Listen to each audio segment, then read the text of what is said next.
So this is the dual SIM. Hi guys, welcome to Phone Arena. It's Basil here, and today we're at Nokia World 2011 taking a look at 3 new Nokia handsets, the Asha line. The Asha 200, 300 and 303. The 200 comes in a single and dual SIM version. So kicking off with the 200, we can see it's a QWERTY device. It's a plastic build, but it does have a very nice curvaceous backing and feels quite comfortable in the hand. It's very light as well. On the backing we can see that there's this really nice element.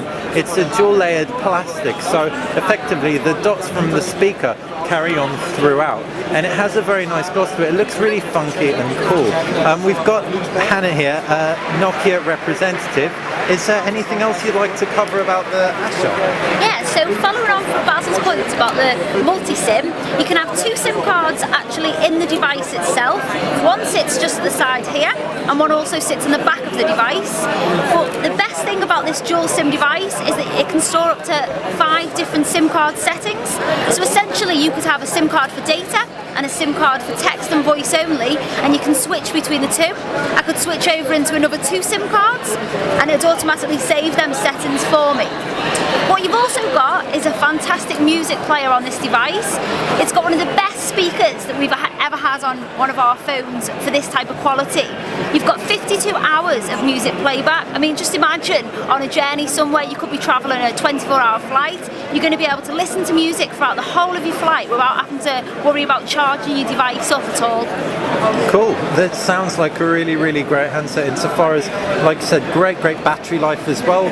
So really looking forward to getting one of those to review.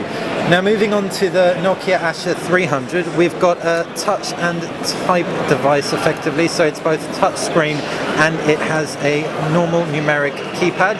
You've got a really nice matte plastic backing, again with a really good curvaceous feel. It sits quite comfortably in the heel of your hand. We've got a funky red version here, but it does come in other colours as well.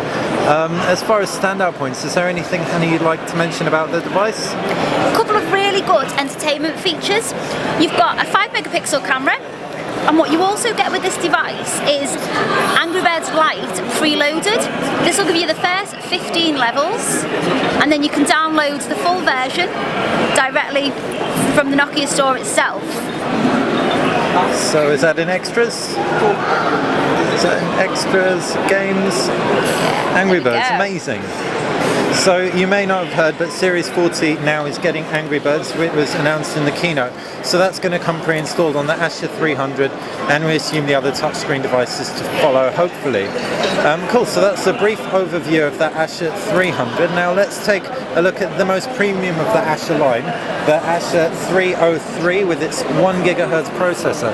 Now as far as the design of this handset goes, it definitely feels the most premium and considered of the lot. You've got the full QWERTY here, which is also very nice and accessible one-handed as well. You've also got a 2-step layering. You may be able to see that the keyboard's actually slightly below the screen, so the screen's slightly raised, and this avoids you pressing the keys up top when you're trying to press the keyboard. You've also got a very nice curved, that's a metal finish, or is it actually metal? It's metal. It's actually metal backing, and it sits very comfortably in the hand because you've got that nice curvaceous quality that Nokia are attributing to a lot of their new handsets. Now that's a 3.2 megapixel camera. Do you know if that's autofocus?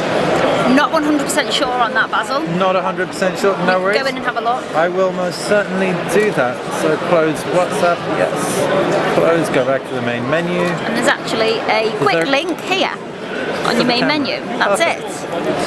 So we can go right up close, and it doesn't look like it's autofocus. So in true Series 40 style, these aren't autofocus, but nevertheless it does offer some very premium feeling hardware. Also a 1 GHz processor on board, so speed won't be an issue. Anything you'd like to cover on that one, Hannah, that I've left out? Yes, so first off, just Basil, touching on the QWERTY keyboard, which you've just mentioned. If you look at the space key at the bottom of the QWERTY keyboard, what you'll notice is you've got a little Wi-Fi icon on there. If you press and hold the Wi-Fi icon, it automatically brings up your Wi-Fi capabilities with one touch. So it's a new advanced keyboard. And one of the things that we haven't spoke about is the Nokia browser that comes preloaded on all of our Series 40 devices. So you go into your main menu and you pick the globe, It'll take you directly into the browser. Now what you'll see is you get this really nice, clear home screen, which will allow you to search in the top left-hand corner for any web pages. And you've got your search engine, which you've clearly just got into there. You can just click the back, or click the back key if you don't want to add anything in. We've got Wi-Fi, but misspelled Nokia. It'll still find it, hopefully. But cool, that was very easy. Just to give you a quick impression, that was very easy to type on one-handed. No, I got well, that's wrong. But if you haven't got a camera in the other hand, it works quite well. It's very good spacing, and there isn't too much thumb travel as well, single-handed. Anything? So what you'll notice there is that each of the keys is just very slightly raised up, which make actually tapping on the screen really, really easily. Sorry, tapping on the keyboard really easy. But just going back, last point on the actual web browser itself. Yep. If you see the little side 3 icons here, see here at the bottom? Yep, that's settings. What you can do is you can go into your tools and data usage, and you can also keep a track of the amount of data that you're actually using, and this is ideal for the target audience and the consumers that are going to be buying this device. Fantastic. And we've not, you probably can't, well, you can't feel it through the camera, but what we're getting is a nice haptic feedback. So there's click feedback when we're pressing on the touch screen, and it generally feels very nice. Now all the devices are very light in the hand, and the 303 definitely feels the most premium out of the lot, but still very pocketable despite the full QWERTY on board. So that's been a very preliminary hands-look on with the Nokia Asha phones. For more on these and other handsets, just check out phonearena.com.